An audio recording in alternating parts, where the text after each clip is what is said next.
বন্ধুরা, আজ কি রান্না বান্না হচ্ছে সেটা তোমাদের সাথে শেয়ার করছি। দেখো, প্রথমে ভাত দেখায়। এই যে ভাত গরম গরম ধোয়া উঠছে দেখো।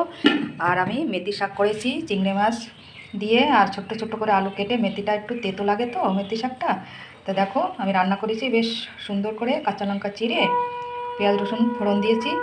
আর সকালে একটু আলু কাঁচা টমেটো ভাতটা ছিল রেখে দিয়েছি, মানে এক বাটিতে রেখেছি। আর এক পিস মাছ ছিল লেজা, ছেলে মাছ অন্য মাছও রান্না হচ্ছে, তো এই মাছটার একটু ঝোল করলাম ছেলের জন্যে। আর আমি পার্শে মাছ রান্না করছি দেখো। তো পার্শে মাছটা হয়ে গেছে, তো পার্শে মাছের ঝাল করছি দেখো। এই মাছগুলো পার্শে মাছের ঝাল করছি। তো ঝালটা হয়েও গেছে, মাছের ঝালটা হয়েও গেছে। এবার ধনের পাতা দেবো উপর দিয়ে। তো এবার ধনের পাতা দিয়ে দিলাম। দেখো মাছটা হয়েও গেছে, ঝালটা বেশ মাখা মাখা। পার্শে মাছের ঝাল আর বেগুন ঠাগুন দিয়ে রান্না করলে ভালো হয়। তা আমার ঘরে বেগুন নেই, তো এটাই এখন সর্ষে বাটা সর্ষে পোস্ত বাটা দিয়ে ঝাল করলাম। তা দেখো মাছটা হয়েও এসছে, এই যে পার্শে মাছের ঝালটা হয়েও এসছে। উপর দিয়ে ধনের পাতা দিয়েছি, বেশ গামাকা মাখা ঝাল করলাম। এই দেখো পার্শে মাছ, ঠিক আছে পার্শে মাছ। এই যে, তো এখনও রান্নার বাকি আছে, আগে তোমাদের আরও রান্না আছে দেখাবো।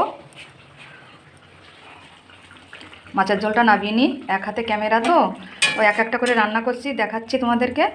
তো এইগুলো আপাতত হয়ে গেছে, এখন বাকিটা পরে দেখাবো, ঠিক আছে বন্ধুরা।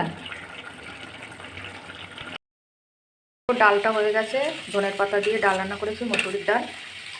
বেগুন ভাজা, এখানে বেগুন ভাজা আছে, লম্বা লম্বা কালো কালো বেগুনগুলো লম্বা করে কেটে নিয়ে ভাজা করেছি।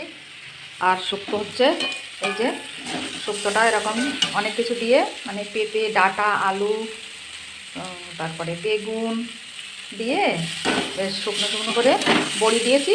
শুক্তো একটু, এটা একটু অন্যরকমভাবে রান্না করছি শুক্তোটা, বেশ শুকনো শুকনো করে। তো হয়েও গেছে, এখন নামাবো, বন্ধ করে দিই গ্যাসটা। বন্ধুরা, শুভ দুপুরের অনেক অনেক শুভেচ্ছা রইল। এখন আজ এই পর্যন্তই রান্নাবান্না। আবার কোনো নেক্সট অন্য কোনো ভিডিও নিয়ে আবার দেখা হবে, আসবো, ঠিক আছে। তোমরা ভালো থেকো, অনেক অনেক শুভেচ্ছা রইল। কেমন, এখন আসছি।